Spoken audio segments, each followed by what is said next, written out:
my triple goddess bow. Look at my handiwork. I'm proud. I'm gonna just be proud. That's all right. I know it's my bathroom door, but that's okay.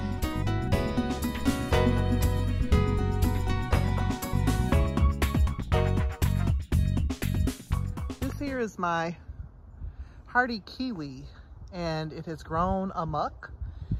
My trellis started to lean to one side. I'm trimming these wild vines, but I decided since they're so willowy and curvy, I might be able to make another wreath out of them. Let's see. I'm gonna keep trimming. We'll see what we end up with here. I have used grapevine in the past. I'm gonna try fig vine now. This is all that I collected down here, and I'm starting to twist it up into a circle. It's not as pliable as the grapevine, but it might work. Let's see. I was able to get 2 wreaths out of the kiwi vine. This one looks like this. The other one's a little smaller and has a more an interesting shape to it that I think I'm gonna really like working with. This is the other wreath, and it has this really nice, almost teardrop shape. And I was really interested at how the twine that I used to tighten it up formed this arrow shape in the middle, which reminded me of a rune or some type of a symbol, an ancient, maybe hieroglyph. I wanted to look up the meaning of the arrow as a rune.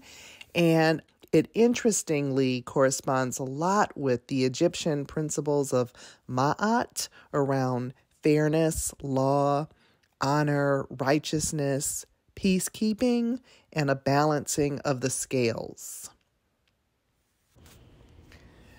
Now, let's get to decorating, but first we need some coffee.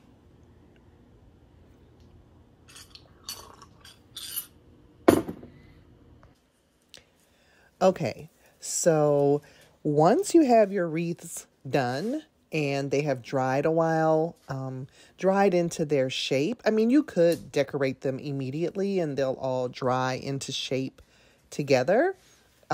Or you could wait a while. These will last a number of seasons as long as the way you decorate them, you can remove the decorations without damaging the wreath. So the first thing we did was decide on some things to possibly decorate with. And I decided on some plants that I knew would dry really well, like eucalyptus. Eucalyptus is great when it's first harvested and still pliable. It smells amazing, but it also dries really well. It dries in the same shape, pretty much the same color, and it still has that amazing fragrance. The other flower I found, this Craspedia, I had not been familiar with, but I saw it at Trader Joe's, and I quickly looked it up to see if it would dry as beautifully as it looked fresh. It's a low moisture plant, like it looks like it's dried already, but from what I researched, it said it would dry really well. So I thought that would be a nice flower to add because of its ability to keep its color and keep its shape, keep it together. So you can use any assortment that you like. I'm just laying mine out here so that they're easy for me to work with. And I really like the color palette. I mean, it just seems like the bright spots of yellow are beautiful with the greenery. So I think this is going to be cute.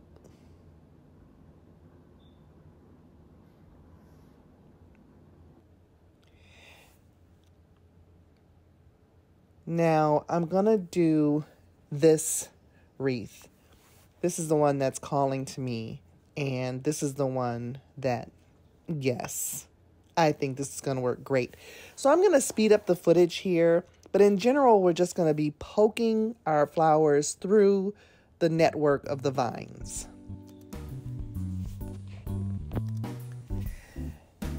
Take your time laying things out just to give yourself an idea of what you want your finished composition to look like.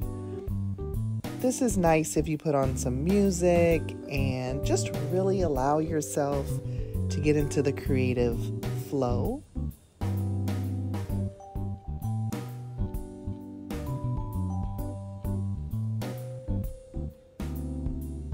I'm doing all this before I have cut any stems.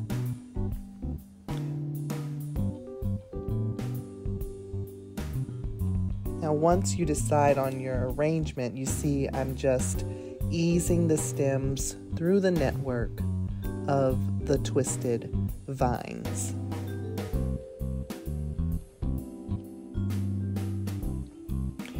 You want to work carefully because some of these have delicate stems that will break or bend, so ease them through the vines.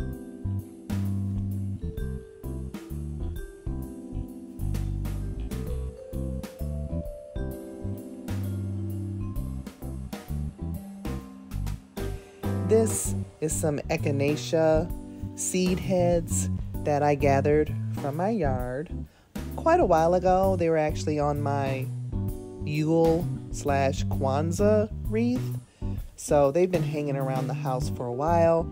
I went looking around for other things that I could use. I found the handle to a brown paper bag, which I'm going to use later to fashion a bow from. These are some dried orange slices that I made in the oven. I made them quite a while ago.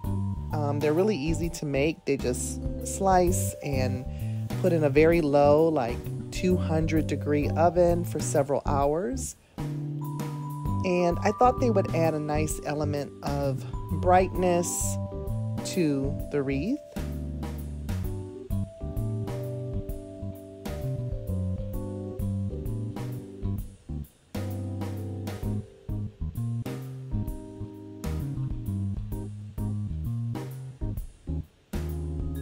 The fun part is the layout, just taking your time and seeing what really speaks to you.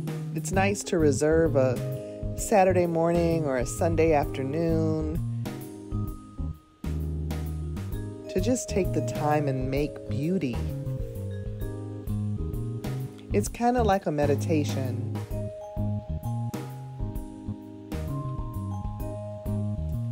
I was really in the flow, and before I knew it, a couple hours had passed.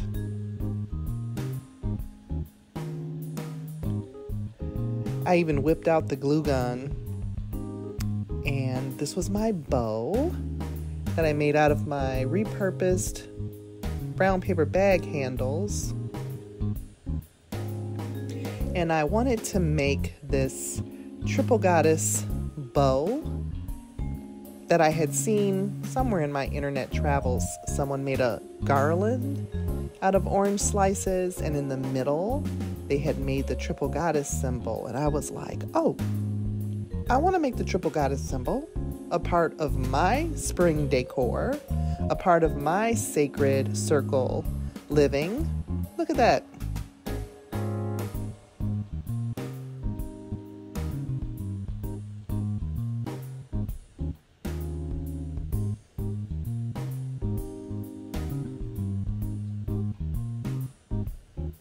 So I did decide to go on and use the glue gun to adhere the orange slices. Hopefully I can snap them off if I choose to at a later date. It's fine. I know it'll be fine. Because I wanted them to have that sort of scattered, casual look. Like they just dropped down onto the wreath in this pleasing assortment.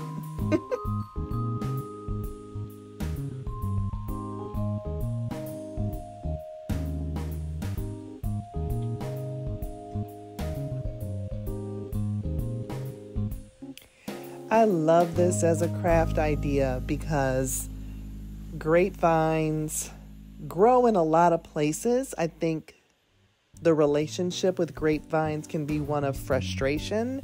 They are so invasive. They will choke out other plants, but they have so many, redeeming qualities. You could make plenty of grapevine wreaths, or like I said, in this case, I used my kiwi vine to make the wreath. Making beauty from something that has a negative connotation, I love doing that. And this is our finished wreath. I love it so much. This gave me so much joy. I hope that I will see you make your own displays of beauty from nature. I'm looking so very forward to seeing those and other things. I'm going to post this in the Patreon group. And if you have not checked out our Patreon, I would love to see you over there. But in the meantime, thank you so much for watching. If you like this video, please like this video and subscribe to the channel. I would love to know the ways you make decorations out of nature or the way you're celebrating spring. And until I see you in the next video, take care.